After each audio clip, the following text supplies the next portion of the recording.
നമസ്കാരം. നിങ്ങളുടെ online business സുരക്ഷിതമാക്കുന്നതിനെക്കുറിച്ചുള്ള ഇന്നത്തെ ഈയൊരു വിശകലനത്തിലേക്ക് എല്ലാവർക്കും സ്വാഗതം. നോക്കൂ, ഒരു ബിസിനസ് കെട്ടിപ്പടുക്കാൻ നിങ്ങൾ എത്രമാത്രം കഷ്ടപ്പെടുന്നുണ്ടെന്ന് എനിക്ക് നന്നായിട്ടറിയാം. രാപ്പകലില്ലാത്ത അധ്വാനമാണല്ലേ?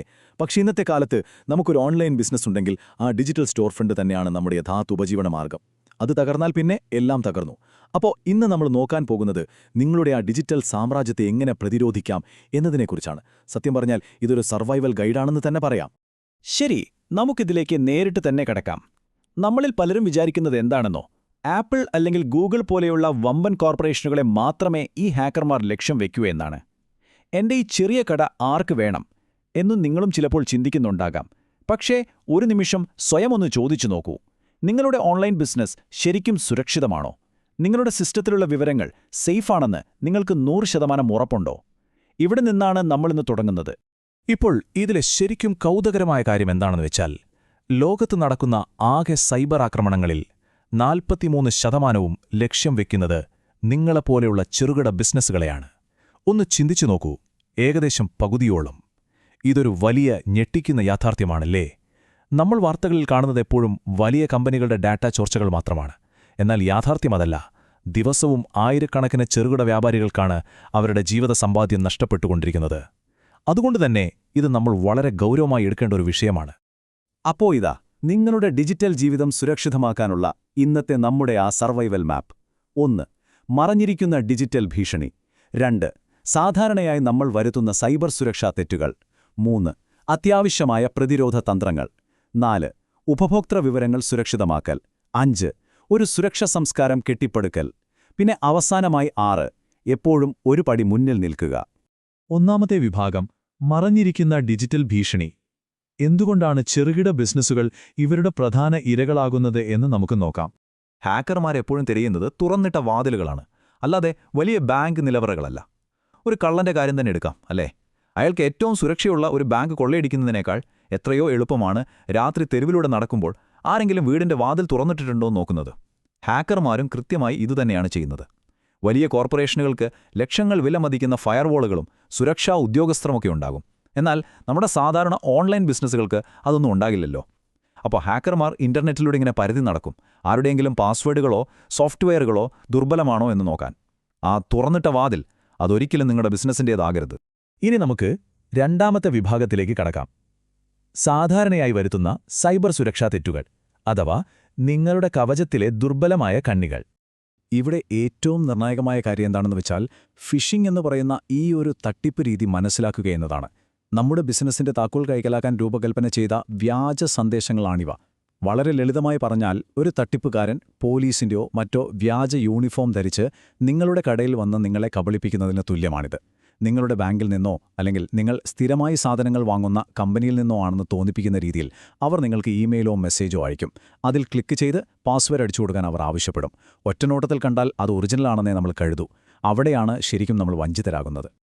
ഇതിൽ നിന്ന് വളരെ ഉജ്ജ്വലമായി വ്യക്തമാകുന്നൊരു കാര്യം എന്താണെന്നാൽ, ഒരു പാസ്വേഡിന്റെ ശക്തി എത്രത്തോളം പ്രധാനമാണെന്നാണ്. നോക്കൂ, അഡ്മിൻ 123 എന്നൊക്കെ പറയുന്ന ദുർബലമായ പാസ്വേഡ് ഉപയോഗിക്കുന്നത് നമ്മുടെ കടയുടെ താക്കോല് കള്ളന്റെ മുന്നിൽ കൊണ്ടുപോയി വെച്ചു കൊടുക്കുന്നതിന് തുല്യമാണ്. എന്നാൽ ഈ രണ്ടാമത്തത് കണ്ടോ, അതൊരു ശക്തമായ പാസ് ഫ്രേസാണ്. അതായത് വലിയൊരു വാചകവും അക്കങ്ങളും ചിഹ്നങ്ങളുമൊക്കെ ചേർന്നത്. ഹാക്കർമാരുടെ കമ്പ്യൂട്ടറുകൾക്ക് ചെറിയ പാസ്വേഡുകൾ നിമിഷങ്ങൾക്കുള്ളിൽ കണ്ടുപിടിക്കാൻ കഴിയും. എന്നാൽ ഇതുപോലുള്ള നീളമുള്ള പാസ് ഫ്രേസുകൾ തകർക്കാൻ ചിലപ്പോൾ വർഷങ്ങൾ തന്നെ എടുത്തേക്കാം. അതുകൊണ്ട് നിങ്ങളുടെ ഡിജിറ്റൽ പൂട്ടുകൾ എപ്പോഴും വളരെ ശക്തമായിരിക്കണം. മൂന്നാമത്തെ വിഭാഗം, അത്യാവശ്യമായ പ്രതിരോധ തന്ത്രങ്ങൾ. നിങ്ങളുടെ സ്റ്റോർ ഫ്രണ്ടിനായുള്ള ഡിജിറ്റൽ പോർട്ടുകൾ ഏതൊക്കെയാണെന്ന് നോക്കാം. ഇനി നമുക്ക് അടുത്തതിലേക്ക് പോകാം. ഇതെങ്ങനെ വികസിക്കുന്നുവെന്ന് നോക്കൂ. 2 ഫാക്ടർ ഓതന്റിക്കേഷൻ അഥവാ 2FA സജ്ജമാക്കുന്നതിനെക്കുറിച്ചാണ്. വളരെ സിമ്പിളാണ് കാര്യങ്ങൾ. സുരക്ഷാ സെറ്റിംഗ്സിൽ പോയി ഇത് ആക്ടിവേറ്റ് ചെയ്യുക. നിങ്ങളുടെ മൊബൈൽ ഫോണുമായി അതിനെ ബന്ധിപ്പിക്കുക. പുതിയ ലോഗിനുകൾക്ക് ഫോണിൽ വരുന്ന കോഡ് നിർബന്ധമാക്കുക. ഇത് നിങ്ങളുടെ അക്കൗണ്ടുകൾക്ക് ഒരു രണ്ടാം സെക്യൂരിറ്റി ഗാർഡിനെ വെക്കുന്നതിന് തുല്യമാണ് കേട്ടോ. ഇതിനായി നിങ്ങൾ ലക്ഷങ്ങൾ ചിലവാക്കേണ്ട ഒരു കാര്യവുമില്ല. ഇനിയിപ്പോൾ ഹാക്കർക്ക് നിങ്ങളുടെ പാസ്വേഡ് കിട്ടിയാൽ പോലും അവർ ലോഗിൻ ചെയ്യാൻ ശ്രമിക്കുമ്പോൾ നിങ്ങളുടെ മൊബൈലിലേക്ക് ഒരു OTP വരും. ആ ഫോൺ നിങ്ങളുടെ കയ്യിലുള്ളിടത്തോളം കാലം പാസ്വേഡ് അറിഞ്ഞാലും ഹാക്കർക്ക് ഒരിക്കലും അകത്ത് കയറാൻ കഴിയില്ല. അടുത്തതായി, ഓട്ടോമേറ്റഡ് ബാക്കപ്പുകൾ ക്രമീകരിക്കുക. ഇതിനായി സുരക്ഷിതമായ ഒരു ക്ലൗഡ് സർവീസ് തിരഞ്ഞെടുക്കുക. ദിവസേനയുള്ള ബാക്കപ്പുകൾ ഓട്ടോമാറ്റിക്കായി ഷെഡ്യൂൾ ചെയ്യുക. മാസത്തിലൊരിക്കലെങ്കിലും നിങ്ങളുടെ ഡേറ്റ തിരികെ എടുക്കാൻ കഴിയുന്നുണ്ടോ എന്ന് പരിശോധിച്ച് ഉറപ്പുവരുത്തുക. ഒന്നാലോചിച്ച് നോക്കൂ, ഏറ്റവും മോശമായത് സംഭവിച്ചു എന്ന് തന്നെ കരുതുക. ഹാക്കർമാർ നിങ്ങളുടെ സിസ്റ്റത്തിൽ കയറി ഫയലുകളെല്ലാം നശിപ്പിച്ചു കളഞ്ഞു, അല്ലെങ്കിൽ ലോക്ക് ചെയ്തു വെച്ചു. അവിടെയാണ് ഈ ഓട്ടോമാറ്റഡ് ബാക്കപ്പുകൾ നിങ്ങളുടെ രക്ഷയ്ക്കെത്തുന്നത്. നിങ്ങളുടെ സുപ്രധാന വിവരങ്ങൾ ദിവസവും ക്ലൗഡിലേക്ക് സേവ് ചെയ്യപ്പെടുന്നുണ്ടെങ്കിൽ പിന്നെ ഈ ഹാക്കർമാരെ നിങ്ങൾ എന്തിനു ഭയക്കണം? ഫയൽ പോയാലും നിങ്ങളുടെ കയ്യിൽ അതിന്റെ കോപ്പി വളരെ സുരക്ഷിതമായി ഉണ്ടാവും. ഇത് ശരിക്കും നിങ്ങളുടെ ബിസിനസ്സിനായുള്ള ഒരു വലിയ സേഫ്റ്റി നെറ്റാണ്. 4ാമത്തെ വിഭാഗം ഉപഭോക്തൃ വിവരങ്ങൾ സുരക്ഷിതമാക്കൽ. അതായത് നിങ്ങളുടെ ഏറ്റവും വിലയേറിയ സ്വത്ത് എങ്ങനെ സംരക്ഷിക്കാം എന്ന് നോക്കാം. ഇവിടെ ഇതൊന്ന് ശ്രദ്ധിച്ചേ. ഹാക്കർമാരെ നിങ്ങളുടെ സിസ്റ്റത്തിൽ കയറുന്നത് നിങ്ങളുടെ ഫോട്ടോസ് കാണാനൊന്നുമല്ല. അവർ ഏറ്റവും കൂടുതൽ ആവശ്യപ്പെടുന്ന ഡേറ്റ ഏതാണെന്നറിയാമോ? ഇതാ: സാമ്പത്തിക വിവരങ്ങൾ, വ്യക്തിഗത തിരിച്ചറിയൽ രേഖകൾ, ഉപഭോക്തൃ ഇമെയിലുകൾ, പിന്നെ പർച്ചേസ് ഹിസ്റ്ററി. നിങ്ങളുടെ കസ്റ്റമേഴ്സിന്റെ ബാങ്ക് വിവരങ്ങളും തിരിച്ചറിയൽ രേഖകളും മറ്റും തന്നെയാണ് അവർ ലക്ഷ്യം വെക്കുന്നത്. ഈ ഡേറ്റ അവർ കൊണ്ടുപോയി ഡാർക്ക് വെബിൽ വിൽക്കും. ഇത് ലഭിച്ചാൽ അവർക്ക് മറ്റു പലരുടെയും അക്കൗണ്ടുകൾ ഹാക്ക് ചെയ്യാനോ പണം തട്ടാനോ ഒക്കെ സാധിക്കും. നോക്കൂ, നിങ്ങളുടെ ബിസിനസ്സിലെ ഏറ്റവും വിലയേറിയ സ്വത്ത് നിങ്ങളുടെ സാധനങ്ങളോ പണമോ അല്ല. അത് നിങ്ങളെ വിശ്വസിച്ച് നിങ്ങളുടെ പ്ലാറ്റ്ഫോമിൽ വരുന്ന കസ്റ്റമേഴ്സിന്റെ വിവരങ്ങളാണ്. അതുകൊണ്ടാണ് നമ്മൾ ഡിജിറ്റൽ പോർട്ടുകൾ കർശനമാക്കേണ്ടതെന്ന് പറയുന്നത്. ഈ വാക്കുകൾ നമ്മൾ എപ്പോഴും ഓർക്കണം. ഉപഭോക്തൃ വിവരങ്ങൾ സംരക്ഷിക്കുന്നത് ബ്രാൻഡ് വിശ്വാസത്തിന്റെ അടിസ്ഥാനമാണ്. ഒരു സൈബർ അറ്റാക്ക് എന്ന് പറയുന്നത് വെറുമൊരു സാങ്കേതിക തകരാറല്ല സുഹൃത്തുക്കളെ. നിങ്ങളുടെ ഭാഗത്തു നിന്നുള്ളൊരു ചെറിയ പിഴവ് മൂലം കസ്റ്റമേഴ്സിന്റെ വിവരങ്ങൾ ചോർന്നുവെന്ന് അവർ അറിഞ്ഞാൽ പിന്നീട് ഒരിക്കലും അവർ നിങ്ങളുടെ കൂടെ നിൽക്കില്ല. ഉറപ്പല്ലേ? വർഷങ്ങളെടുത്ത് നിങ്ങളുണ്ടാക്കിയെടുത്ത ആ സൽപ്പേരും വിശ്വാസവും ഒറ്റ ദിവസം കൊണ്ട് ഇല്ലാതാവും. ചിലപ്പോൾ ബിസിനസ് തന്നെ പൂട്ടേണ്ട അവസ്ഥ വന്നേക്കാം.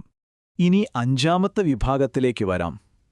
ഒരു സുരക്ഷാ സംസ്കാരം കെട്ടിപ്പടുക്കൽ, അഥവാ നിങ്ങളുടെ ഹ്യൂമൻ ഫയർവാൾ ശാക്തീകരിക്കുക. ലോകത്തെ ഏറ്റവും വില കൂടിയ സുരക്ഷാ സോഫ്റ്റ്വെയറുകൾ നിങ്ങൾ വാങ്ങിയാലും കാര്യമില്ല. നിങ്ങളുടെ ഓഫീസിലിരിക്കുന്ന സ്റ്റാഫ് ഒരു വ്യാജ ലിങ്കിൽ അറിയാതെ ക്ലിക്ക് ചെയ്താൽ എല്ലാം തീർന്നു. അതുകൊണ്ട് ജീവനക്കാർക്കായി ഇതാ ഒരു ദൈനംദിന സുരക്ഷാ ചെക്ക് ലിസ്റ്റ്. 1. സംശയാസ്പദമായ ഇമെയിലുകളുടെ ഉറവിടം പരിശോധിക്കുക. 2.